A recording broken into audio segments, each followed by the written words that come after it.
Aún hoy me resulta increíble pensar cuánto tiempo estuve realmente encerrado en aquel sótano.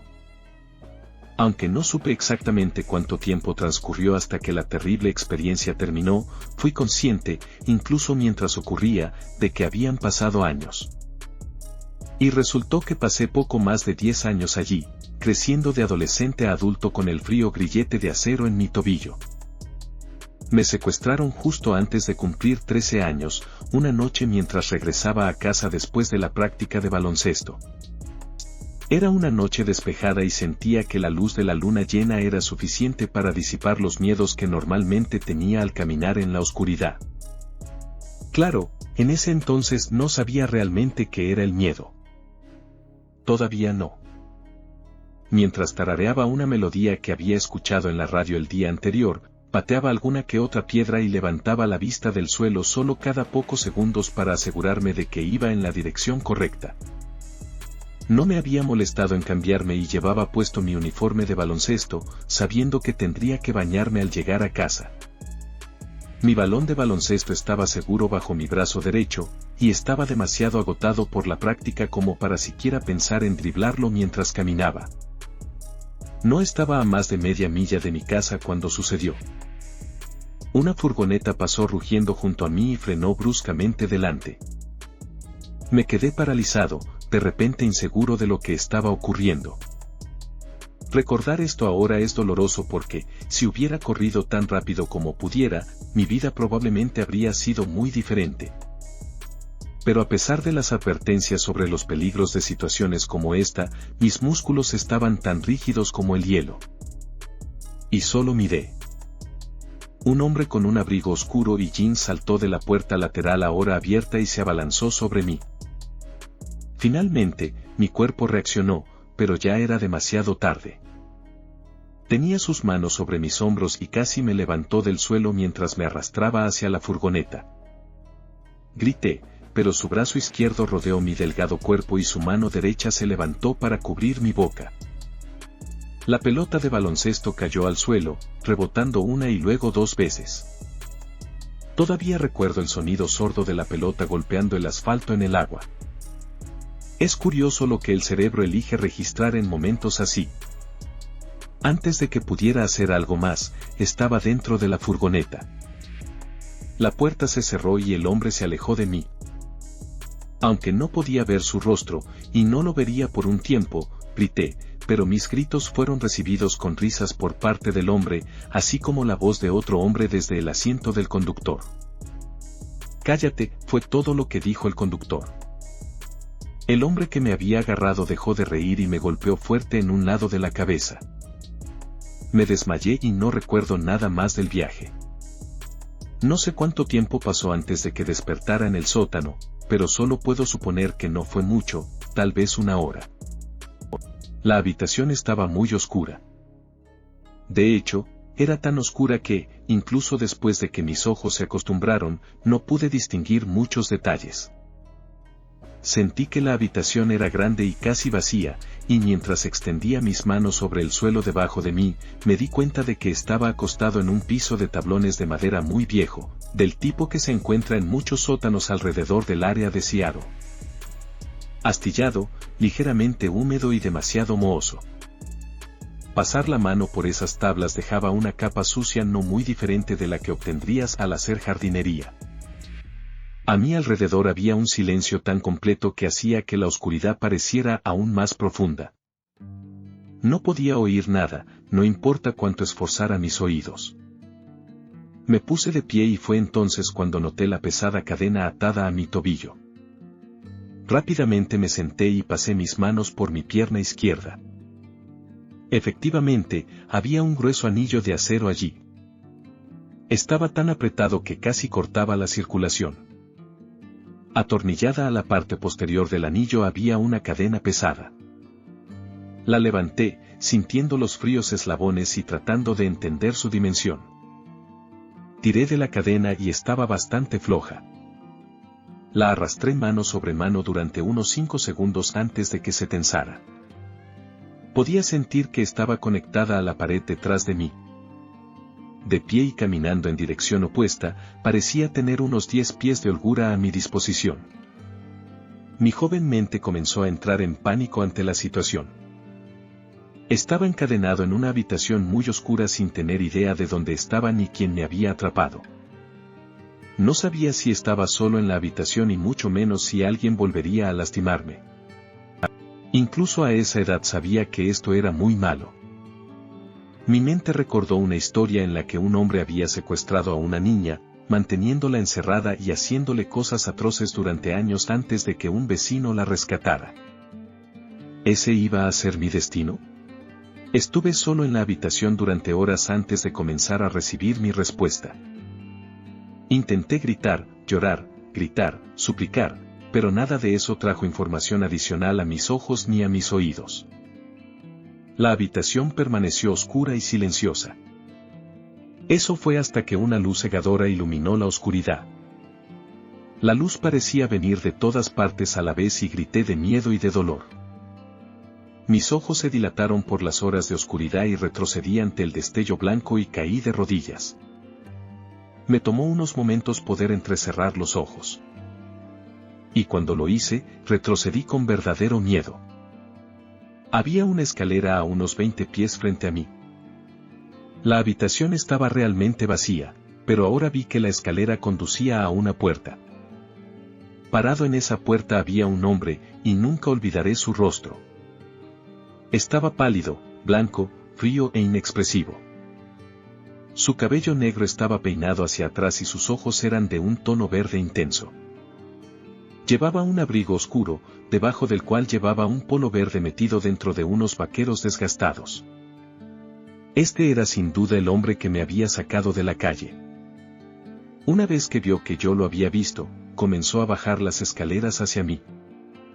Sus ojos nunca me abandonaron y tomó cada escalón individualmente, deteniéndose un segundo antes de tomar el siguiente, aumentando claramente la tensión del momento. Después de unos 30 segundos, llegó al final de la escalera. Ahora que estaba más cerca, pude ver que su piel era más que pálida.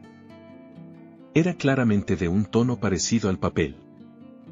Recordé haber visto un documental sobre diabéticos graves. Se acercó a mí.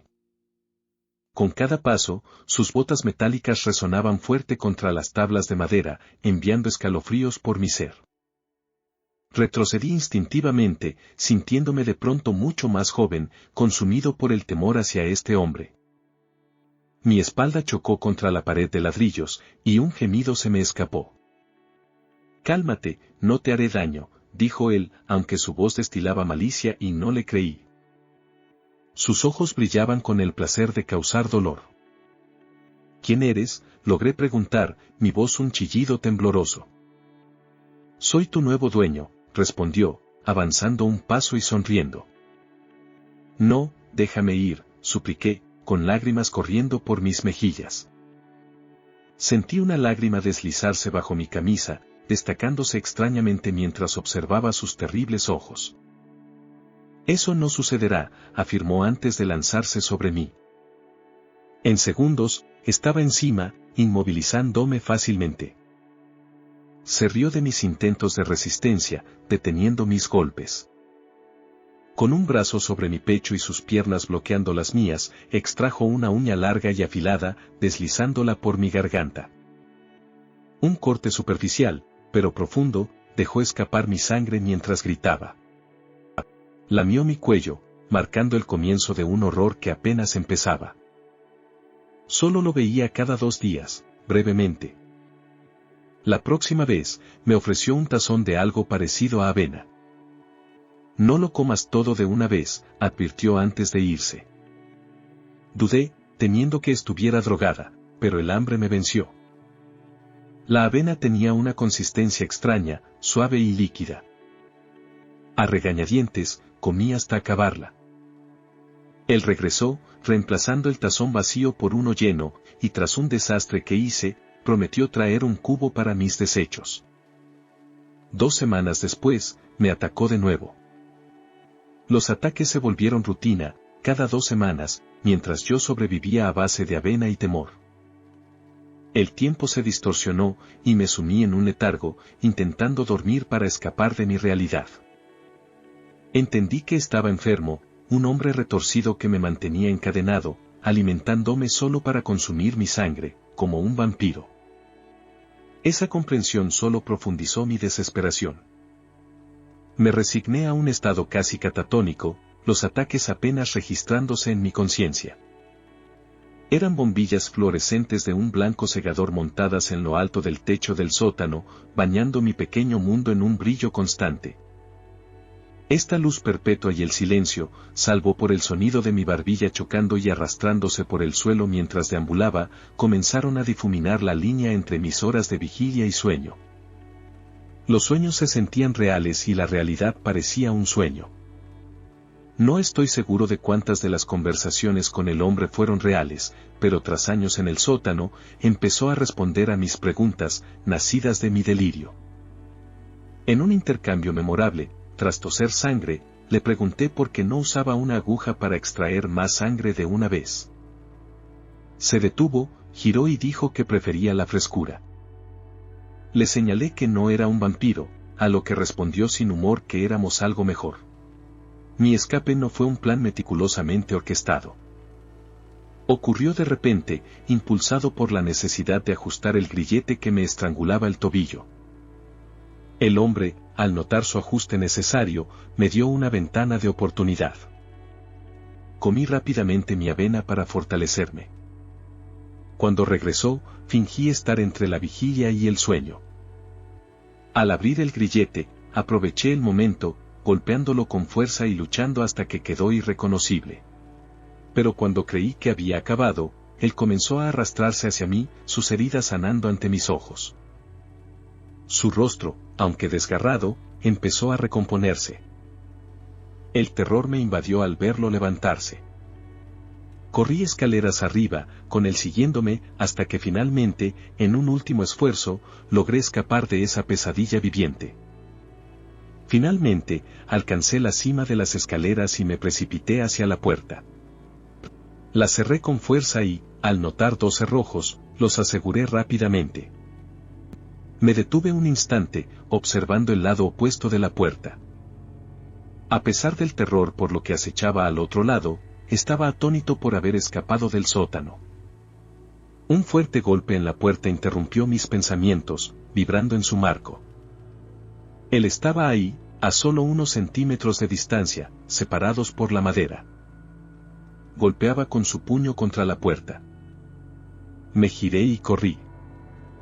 Me costó encontrar cómo salir de la casa, y esos momentos fueron de los más aterradores de toda la experiencia. Continuó golpeando y gritando incoherencias. Cuando finalmente salí al frente y abrí la puerta, el sonido de la madera rompiéndose indicó que había logrado pasar. Corrí y, sorprendentemente, era de día. No había visto el exterior ni la luz del sol en lo que parecían décadas. A pesar de saber que el hombre debía estar cruzando la casa, mantuve la calma y cojeé por el camino. Mi pie empezaba a doler intensamente. Llevaba semanas sin circulación adecuada y ya no podía correr. Los sonidos de su furia se intensificaron, y al girarme, lo vi salir por la puerta principal. Sus heridas habían sanado y sus ojos destilaban ira. Su rostro se había transformado, con rasgos más pronunciados y salvajes.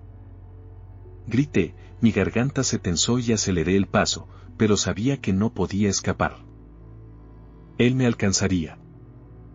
Sin embargo, por alguna razón, se detuvo al final del porche, mirándome con ojos verdes llenos de furia. Logré escapar. Cojeando, me alejé de su casa, situada en una zona aislada. Me tomó más de 1 hora llegar a una carretera principal. Caí varias veces, arrastrándome en ocasiones. Finalmente, alcancé el camino de tierra y comencé a caminar por la carretera. Horas después, una camioneta se detuvo. Delirante de agotamiento, apenas recuerdo colapsar en los brazos del oficial. Desperté en un lugar desconocido, frente a un hombre que nunca había visto. Grité, pensando que estaba de vuelta en el sótano. Pero al calmarme, vi que era un médico y que estaba en una cama de hospital. Me explicó que me habían encontrado al borde del colapso.